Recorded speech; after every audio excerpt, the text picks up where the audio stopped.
Assalamualaikum warahmatullahi wabarakatuh. Baik anak-anak semuanya, hari ini hari Selasa tanggal 17 November 2020. Kita akan belajar pena tema 4 subtema 1 dalam muatan bahasa Indonesia. Oke, anak-anak semuanya, silahkan diambil bukunya, dibuka, dan kita akan belajar sama-sama lewat daring ataupun video. Silahkan disimak ya, dan tetap semangat. Awali segala aktivitas dengan baca Al-Basmalah dan jangan lupa berdoa. Oke, anak-anak semuanya, kita akan mulai. Silakan dibuka bukunya, yaitu buku pena dalam muatan bahasa Indonesia tema 4 subtema 1. Oke, anak-anak semuanya akan belajar kita pada hari ini. Kita akan belajar yang pertama pengertian pantun pada halaman 6, yang kedua ciri-ciri dan jenis-jenis pantun pada halaman 8, yang ketiga menjelaskan isi pantun pada halaman 13, yang keempat jenis pantun berdasarkan usia halaman 17, yang kelima jenis pantun berdasarkan isi halaman 21 yaitu bagian pertama, dan yang keenam kita akan belajar jenis pantun berdasarkan isi pada halaman 23 bagian yang kedua. Oke anak-anak semuanya, silakan dibuka pada halaman 6. Kita akan belajar pengertian pantun. Anak-anak semuanya sudah mengenal pantun ya. Pantun merupakan salah satu seni merangkai kata. Pantun dapat digunakan untuk mengungkapkan perasaan seseorang mengenai suatu kejadian atau peristiwa yang dialaminya.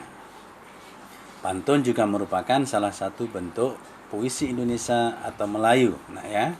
Akan tetapi pantun memiliki ciri khas sehingga berbeda dengan bentuk puisi lainnya.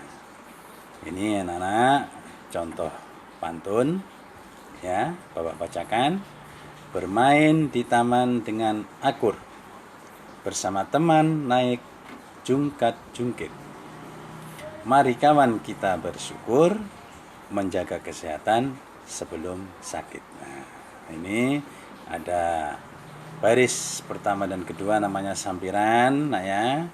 Kemudian baris ketiga dan keempat adalah isi. Oke, anak-anak semuanya. Jadi ini ada soal, tentukan sampiran dan isi pantun tersebut. Sampirannya baris 1 dan 2 ya. Silakan dibaca. Kemudian isinya adalah baris ketiga dan keempat.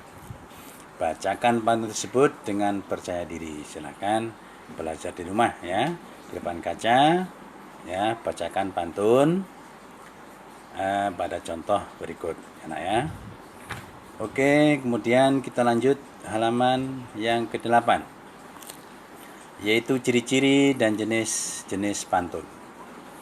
Anak-anak semuanya, pantun memiliki ciri khas yang membedakannya dengan bentuk-bentuk karya sastra Indonesia lainnya.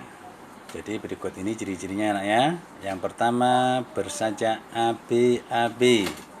Baris pertama dan ketiga adalah A, baris kedua dan keempat B. Jadi ABAB. Yang kedua, terdiri atas 4 baris dalam satu bait. Ya, satu bait ada 4 baris. Yang ketiga, setiap baris terdiri dari 8 sampai 12 suku kata. Kemudian anak-anak semuanya, yang keempat terdiri atas 2 bagian, yaitu sampiran dan isi. Jadi sudah Pak jelaskan tadi, sampiran pantun terdapat di barisan pertama dan kedua, kemudian isi pantun terdapat pada baris ketiga dan keempat. Anak-anak semuanya, pantun dapat digolongkan berdasarkan isi dan usia. Pak ulangi, pantun dapat digolongkan berdasarkan isi dan usia. Berdasarkan isinya terdapat beberapa pantun, misalnya pantun jenaka, pantun teka-teki, pantun nasihat, dan juga pantun kiasan. Berdasarkan usianya terdapat pantun anak-anak, pantun orang muda, dan pantun orang tua. Oke anak-anak semuanya, dibuka lagi pada halaman 13. Kita akan belajar menjelaskan isi pantun. Anak-anak semuanya yang Bapak banggakan, ingat kembali mengenai pantun dan ciri-cirinya. Dalam pantun terdapat dua bagian ya, yaitu sampiran dan isi. Biasanya perasaan atau maksud dari si pembuat pantun diungkapkan pada bagian isi. Nah, ini contoh. Bawa paku dan juga palu digunakan untuk buat pagar.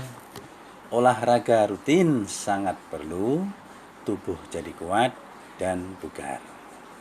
Jadi pantun ini ya, baris pertama, kedua sampiran, baris ketiga dan keempat merupakan isi. Dan sudah memiliki ciri-ciri ya, bersajak ABAB. A-nya lu, kemudian B-nya gar. Ini contoh bersajak ABAB nah ya. Yang kedua, satu bait terdiri dari 4 baris. Yang ketiga, setiap baris terdiri atas 8 sampai 12 suku kata. Ya, kemudian yang keempat terdiri atas sampiran dan isi.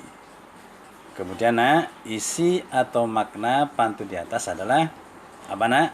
Anjuran pentingnya berolahraga rutin agar tubuh menjadi kuat dan bugar.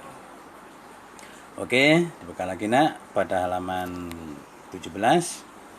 Kita akan belajar jenis pantun berdasarkan usia. Enak ya. Jadi di sini ada pantun anak-anak, pantun orang muda, dan pantun orang tua. Pantun anak-anak ini berisi tentang pengalaman atau kehidupan masa kanak-kanak yang riang, yang suka bermain nak ya.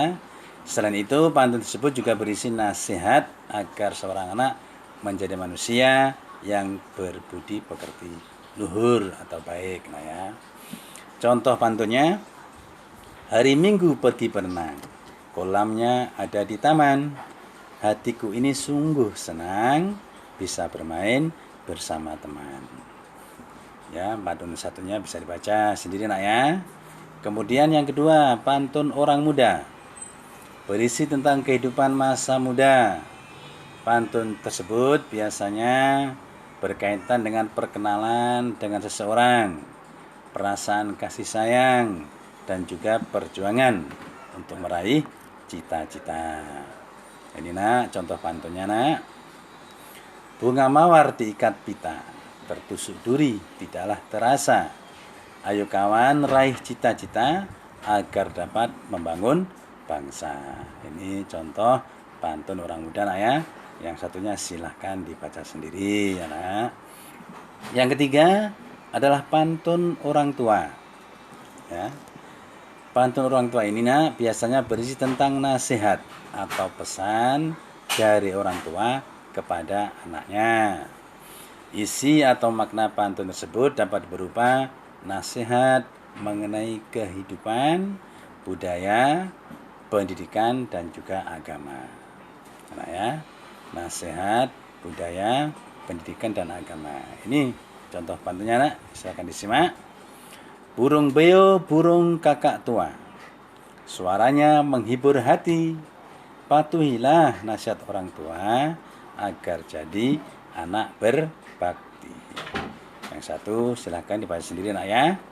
Nah, oke, ini contoh penggolongan pantun ya, pantun anak-anak, pantun orang muda, dan juga pantun orang tua. Oke, anak-anak semuanya silakan dibuka pada halaman 21. Kita akan belajar tentang jenis pantun berdasarkan isi pada bagian yang pertama nah ya. Berdasarkan isinya, pantun dibedakan menjadi 4 jenis, nak. Ya, yang diantaranya ada pantun nasihat, pantun jenaka, pantun teka-teki, dan juga pantun kiasan. Yang akan kita pelajari, ya, kita pelajari pada isi pantun. Jenis pantun ini adalah pantun nasihat dan pantun jenaka. Pantun nasihat berisi anjuran atau ajaran yang baik bagi banyak orang. Kemudian pantun jenaka biasanya berisi candaan yang dapat membuat orang tertawa, enak ya. Pantun jenaka sering digunakan sebagai permainan dan hiburan untuk menghilangkan rasa penat ataupun rasa lelah. Nah, kita baca satu-satu, nak ya. Sekarang contoh daripada pantun nasihat. Jalan-jalan ke Gunung Pancar, sampai di sana melihat-lihat, peredaran darah akan lancar jika kita bergaya hidup sehat. Jadi ini berisi tentang anjuran agar kita menerapkan gaya hidup sehat. Nasihat, ya. Kemudian contoh pantun jenaka. Ya, sampirannya adalah berjalan sambil mengendap, tanpa suara mengumpat di balik kendi. Isinya, dari mana asal bau tak sedap? Ternyata dari kamu yang belum mandi. Hehehe. Udah mandi belum, nak? Sudah ya? Nah, ini contoh pantun jenaka. Isinya tentang bercandaan, yaitu asal bau yang tidak sedap karena ada temanmu yang belum mandi. Oke, anak-anak semuanya, silakan dibuka lagi pada halaman 23. Kita akan belajar jenis pantun berdasarkan isi pada bagian yang kedua, nak ya. Jadi pantun nasihat dan pantun jenaka sudah kita pelajari. Ada juga yang namanya pantun teka-teki dan pantun kiasan. Pantun teka-teki adalah pantun yang berisi teka-teki dan biasanya digunakan dalam permainan berbalas pantun. Nah, ya, ini teka-teki. Ciri utama pantun teka-teki adalah terdapat pertanyaan yang menarik untuk dijawab pada bagian isi pantun. Menjawabnya juga dengan pantun juga, nah ya. Kemudian pantun kiasan adalah pantun yang berisi kata kiasan, yaitu mengibaratkan sesuatu dengan sesuatu yang lain. Kadangkala pantun kiasan juga berisi peribahasa. Pantun kiasan berisi suatu pesan yang disampaikan secara tersirat ataupun tersembunyi. Nah ya. Oke, ini kita baca dulu contoh pantun teka-teki. Pagi-pagi ikut aerobik. Ya, ini senam ini, nak ya. Jangan lupa pakai sepatu, berkaki 4 dan mengembik. Hewan apakah itu? Nah, ini harus dijawab juga menggunakan pantun. Kalau mengembik itu biasanya hewan kambing, nah ya. Contoh pantun kiasannya adalah lihat adik duduk termenung, membayangkan enaknya kue pai. Hendak hati memeluk gunung, apa daya tangan tak sampai. Jadi ini kiasan, nah ya. Kiasan. Jadi ada 4 yang merupakan jenis pantun berdasarkan isi. Ada pantun jenaka, ada pantun nasihat, pantun teka-teki, dan juga pantun kiasan. Oke, anak-anak semuanya, ini ya pembelajaran tema 4 subtema 1. Silakan dipelajari lagi, dan untuk tugas nanti akan Bapak share, ya. Nah, jadi tetap semangat, ya. Awali segala aktivitas dengan baca al-basmalah dan jangan lupa berdoa, ya, nak ya. Nah, Bapak akhiri sekian dulu akhir kalam. Assalamualaikum warahmatullahi wabarakatuh.